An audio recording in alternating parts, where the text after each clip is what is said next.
Kelly, thanks for being here. Thanks, Steve. I'm excited to be in this model home in this awesome neighborhood that you guys are putting together.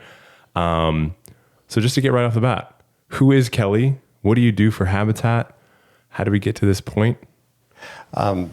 Thanks for the opportunity. Absolutely. I'm glad to have you here in the model home. It's in Village 1 of Southwood. Yeah.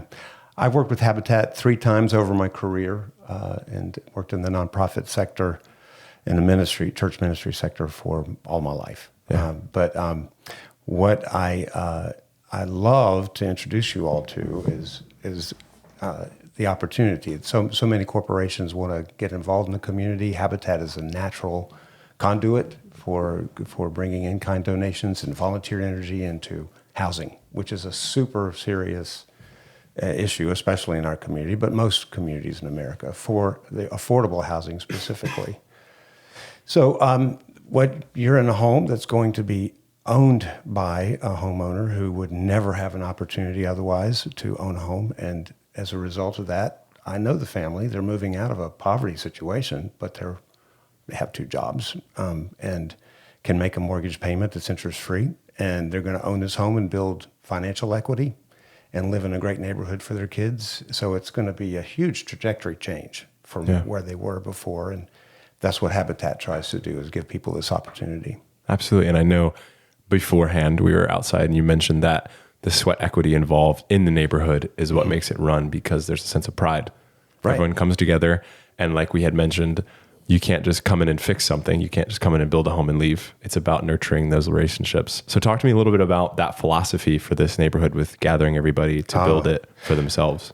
Well, Southwood Trailer Park redevelopment is a pretty unique model that is building a mixed income neighborhood of people with various income backgrounds. But the secret sauce to this whole process is the years of relationship building it took to work with people who live in the trailer park that Habitat owns. And our relationship has always been moving towards them building and owning or renting an affordable home from us as a part of a larger mixed income neighborhood. So that started in 2007. So over the last 15, how many years is that? I'm doing the math, but that started a lot of trust building, working with them, involving a special committee of community leaders in designing Villages 1 and 2. It took 3 years to do that. Every Thursday night, meeting and eating pizza and chicken, and working with our architects and engineers to empower the residents to design their own neighborhood. So they were doing sweat equity work in committee. And that's painful, maybe even more painful than a construction site, because there's a lot of hard work and compromise that goes into shaping a neighborhood. I mean, think of it. How many of us get a chance to, and I'm speaking to you, Steve, how many of us get a chance to say, I'm going to live in this neighborhood. This is going to be my house, but I'm going to collaborate with my neighbors in what it's going to look like, where the streets are going to be, the park's going to be, the forest's going to be. So they've been involved in that from the beginning here in Southwood. And that creates the forever home kind of mentality. It does. There's nothing better about that. They're invested. Yeah. And I know personally, me and my wife rent an apartment right now. And one of my biggest things, obviously, it's just the market right now is terrible and things are very, very expensive. And one of the biggest things about renting for me is I don't feel like I was a part of it. Like I just feel like I'm here and then I'm gone and it's just like a phase. So I'm sure for these homeowners to come in, get an excellent discount with no interest on the home that they literally put together with the people they're going to be living next door to. So it creates that community. Everyone knows who they are. There's a ecosystem that you've kind of cultivated and it's beautiful. Yep. It's working. It's working so far. It takes a lot of work, and it's evolving. Absolutely. And we're being asked by many other affiliates to share the model, and so we're very excited about that. Also excited that Renewal Andersen is involved with us in this, and maybe not this neighborhood, but you're helping us with rehabbing other Habitat homes in town here in Charlottesville. Yeah, and that's an awesome segue. Tell me a little bit about the Paton Street home and what kind of that project means to you and how that shapes Habitat's mission. Well, the Paton Street home was part of a thing called Builders Blitz. That whole neighborhood, there were 6 homes in that neighborhood that were built in 1 week. I mean, so the construction community, and I was helping organize that back then in 2006. Angela told me all about that. Yeah, did she? Yeah, well, she said you'd be the one to ask about it. And Oh, it was great super fun. Excited. It was so much, they called it, it was like an ant hill. I mean, there were so many white construction trucks there packed in for a week. But for the year previous, architects had helped us design the homes. Then we built these 6 homes, and then that was the anchor for the rest of the neighborhood. And it was one of our first real mixed income neighborhood experiments. And we learned a lot from that and we've done 13 since then. Yeah. So it was phenomenal. That particular home, just to tell the truth, not all Habitat home situations work out. In fact, 99% of them do very well. But that particular one did not. The homeowner defaulted on the home. And I don't know if previously that was shared with you, but that's less than 1% of our homeowners do that. And so we ended up needing to go in and do rehabilitation, and you all made it affordable. And not only that, the Victoria, the family homeowner, she's going to have great power bills because of those windows. Yeah, so, energy efficiency. Energy efficiency. And you mentioned one thing that I thought was super interesting. You said the mixed income neighborhood. And I know before we hopped on, you had mentioned that about this neighborhood. Give me like a rundown of what that means.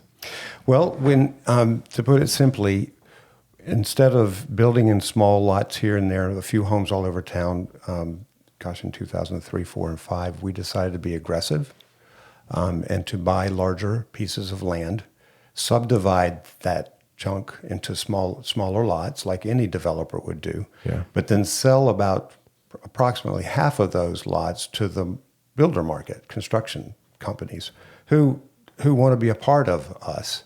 So they build the higher end homes. We build the affordable homes, but we share architecture generally, and we would try to put the vernaculars together so that things, when you drive through the neighborhood, you don't spot what's an affordable home or what's not. Right. So we've done that a number of times, and this neighborhood you're in here in Southwood is a big part of that. Paton Street was exactly that.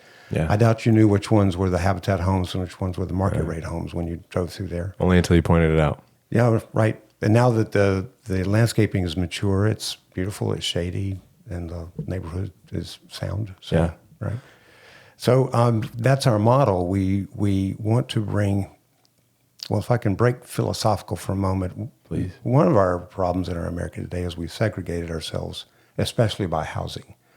Gated communities, there's nothing wrong with those, but it just is a natural result is you don't get to know your neighbors. And so people who move into this neighborhood who buy a market rate home know they're moving into a mixed income situation. Many of them are seeking inclusivity and diversity in the neighborhood. And so that's what's going on here at Southwood. The Village One is only technically about 6 months old now since it's been completed. But there's an HOA developing. It represents all neighbors, and they're working with normal things now. And I think the biggest problems that I've heard come up is when kids make noise late at night on the soccer pitch.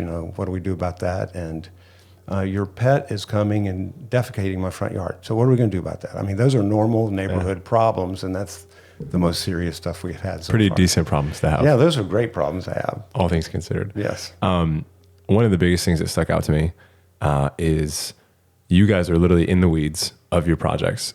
You have your office, like you said, is literally upstairs in this model home right now. And then unfortunately in 9 months, when the new tenant comes, you got to go.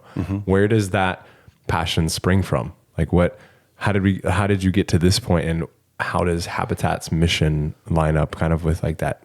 You're literally living in the project, and I love it. Thanks. Well, thanks for asking me that personal question. I do share a passion with a huge staff, and I need to. Overton McGee was the original executive director who really did shepherd this vision in. Yeah. Dan Rosenzweig, our president CEO, has been here for going on 15 years. He's been an amazing executive leader moving us into this.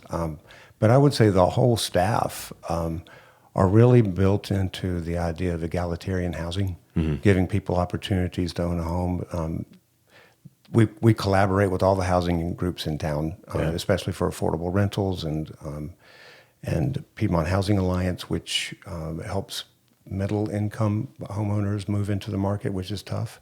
But we're the only ones building new homes, home ownership with a lower income group. And so our staff is just passionate behind that. I love it. I mean, I grew up in the Deep South, and some of my best friends were down the street living in a trailer park that was moderate, but several of them burned down, and it was kind of traumatic for the neighborhood. And we realized just how vulnerable some of that housing was. It's affordable housing, was very vulnerable. And I think when we had the opportunity, when I was working with Habitat here, and we were reaching out to specifically help lower resource people, and housing was the issue I was involved in, I thought, well, why don't we start seeking for land that is a part of a trailer park and start working with those people? And the early leadership was a big part of that vision in 2002 and 2003. And I remember very clearly a board of directors who said, we can't find affordable land. Let's work with families who are living in trailers and build homes with them. And that's simply put, because you're working family by family. It's a complicated process because you deal with people where they are, but it's worked. And now we're in a neighborhood that's Village 1 has 49 Habitat homes and 38 market rate homes. And as we work our way through this 1,000-unit development, there will be more than 325 Habitat homes as a part of that, and 150 affordable rentals and market rate homes interspersed. So it's a vision that caught on a long time ago, because we were creatively trying to work with lower resource people. And instead of moving them out and building new homes and saying, now move back in, we decided to not displace, but to work with families and help them build their future. And that's really the core of the Habitat program from its beginning in the 40s when it started in Georgia. Is you work with families, volunteers work with them, then you offer them a mortgage that's affordable because there's no interest. Yeah. And that starts a momentum where you get community volunteers involved. The mortgage payments come back to the affiliate. It goes into more homes. So that's what drives the Habitat vision, I think, in America. Yeah. And we're absolutely honored to be a part of the Paton Street project. Well, welcome, and glad you are. I've shared with you before, I went to the Jimmy Carter Work Project that happens once a year, Jimmy and Rosalind Carter, and met Andersen staff, Renewal and Andersen staff, and thought, wow, that's a going operation, and they're serious. And so I'd love inviting you all to the Charlottesville expression of it. We love being here. And Lauren was swinging the hammer, like you said. Lauren was in the middle. It was such a hot day. It's like I look back and feel like maybe heat exhaustion was coming on, but you just can't remember the moment very well. Yeah, 2 or 3 in the afternoon, we were all checking out, but Lauren was right in the middle of it, along with representatives from, as I recall, maybe Minnesota, Wisconsin. Yeah, yeah, most likely. Yeah, and so Andersen was in the middle of that. We appreciate it. That's really cool to hear. Now you were talking about, did you call it the Blitz Build Project? Yeah. In 2006, Habitat International started saying we want to find a way to engage, to meet a larger need, to have an event that provides an outlet for builders, professional builders specifically, to be involved. But, time is important, and time is money to the construction. So a lot of Habitat homes are built at volunteer speed, which is very methodical and good. But we wanted to reach out to corporate sector builders. And so that Builders Blitz was designed to build a house from beginning to end in a week. And now to be truthful, there were lots of touch-ups that had to happen in the following months, but 99% of the house was built in a week. And it was a huge amount of activity, well coordinated. The community pitched in together. It raised the profile of affordable housing and what Habitat does immensely here in Charlottesville. And now that neighborhood's complete. So you were driving through a neighborhood that I recall when that was just kind of an open field and a forgotten lot, and I think there was some garbage spread around. Not far from downtown Charlottesville, like a mile but anyway, that became a vibrant neighborhood. So the majority of those homes are that week Blitz project result of? Oh, there was only 6. Okay. There were only 6 that were built in a week on one street, and then that was the anchor. And then we ended up building out the rest of the neighborhood. I don't want to misspeak, but I think it's more than 30 Habitat homes in that neighborhood. Wow. And the Paton Street one, give me the history of that home. The Paton Street home? The 501. The 501 Paton Street? Well, it's a history. Most Habitat homes are huge success stories. We always like to put our successes out there. But that particular homeowner was not taking care of it. The neighborhood, her Habitat neighbors started speaking about it and sharing with us. And we had to go through an eviction process. We did it very humanely. We helped them find housing in other areas. We did not evict them. But it took some time. And their children were problematic, were not involved, and getting into trouble. And so that happens with some families. Yeah. But we, what I was inspired by was the patience of our family services program and working directly with them, listening, giving opportunities, and then we ended up moving them out and rehabilitating the house for another homeowner. Yeah. And I think what you said about the Habitat neighbors was super duper cool. I think there's that responsibility also to uphold each other as neighbors, like you've created in this ecosystem. And as unfortunate as it is, getting them back on their feet in maybe a different location and then helping them for the future. So I think that's really, really cool that the neighbors took responsibility. Those are real human problems. Any neighborhood has them. And I think what that speaks to is the investment of the surrounding families. They weren't just saying, well, I'm moving. They said, nope, this is our home.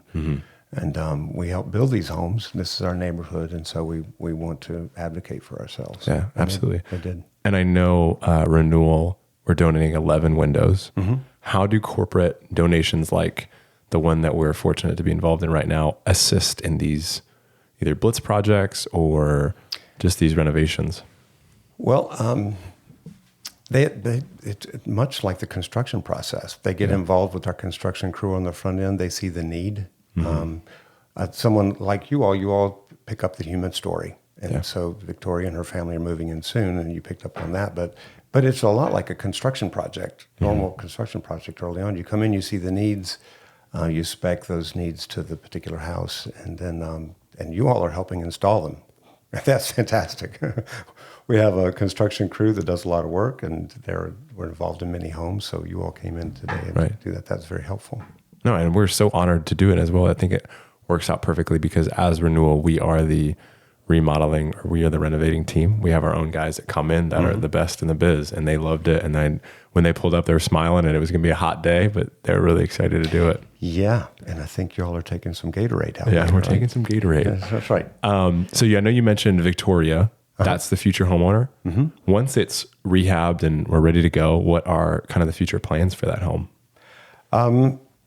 As I understand it, I was talking to the volunteer who's in charge of that project management. We have what we call the midweek crew volunteers, a lot of retired guys who know how to build. And so the Steve Colgate's his name. He let me know that they have rehabbed that house. It's all finished details are almost in. As soon as those windows go in, then they'll go in and fix any little dings that may have happened, and the homeowner should move in really soon. That's awesome. Yeah, so it's ready to go. In fact, if you want to come back in several weeks and interview her, you should. Yeah, absolutely. That's a really good idea. Do you have any, are there any future projects on the horizon for you as you oversee the Habitat initiatives? And I didn't tell you this at the beginning. My role is really representing to the community supporters what we're doing. And they allow me to sit in construction meetings, and my background's in construction and developing world too, so I'm familiar. So I do know that there are some other homes that will need rehabilitating soon, just a few. We're fortunate. We built more than 350 homes locally now, and just now and then one comes up for rehab. But we'll have you all on speed dial. But I'm not the construction guy in charge of that directly, so I can't say when and where. You're more of the representative. My job literally is donor relations. Yeah. But what that really means too is support relations. I work with groups who volunteer for us. And because I've been involved for a long time, I'm able to tell the story from experiential, in my own time and experience. So as I'm nearing my retirement, I think they found the best place for me is to just be able to share with the community the vision that has taken place for this to happen. And my wife and I were involved in Habitat in the late 80s in Guatemala and Peru. And so we've seen Habitat global and seen how it works in many cultures and contexts. So, Yeah, I'm sold on it. I love to talk about it.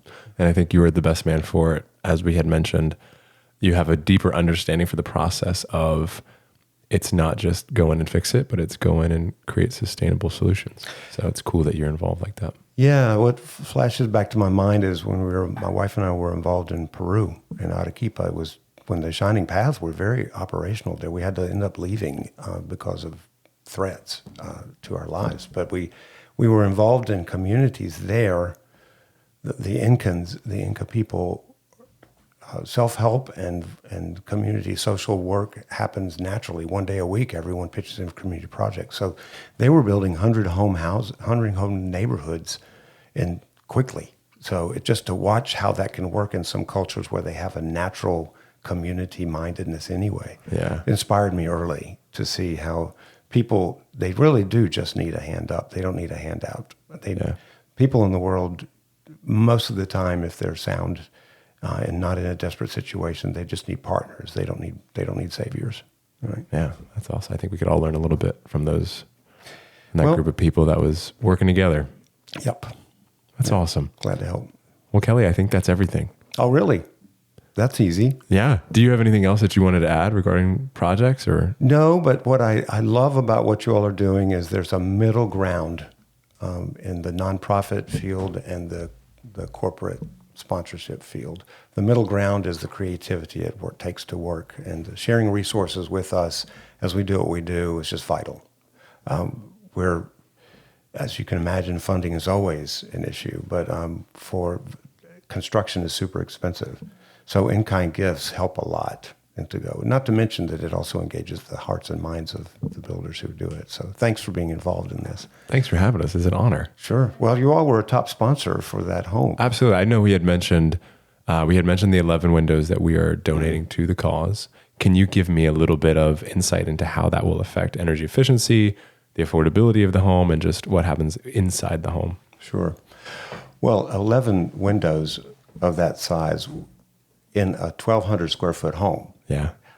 You immediately walk in the door and it's light and it's airy, and you think it's a 2,000 to 2,200 square foot home because you can see things well. And so just the welcome atmosphere that good windows bring, for one thing, is the first factor. But there's always the pop factor. When you walk into a Habitat home that's got that kind of windows in it, you go, oh my goodness, is this affordable housing? I would live in this. I hear people say that all the time.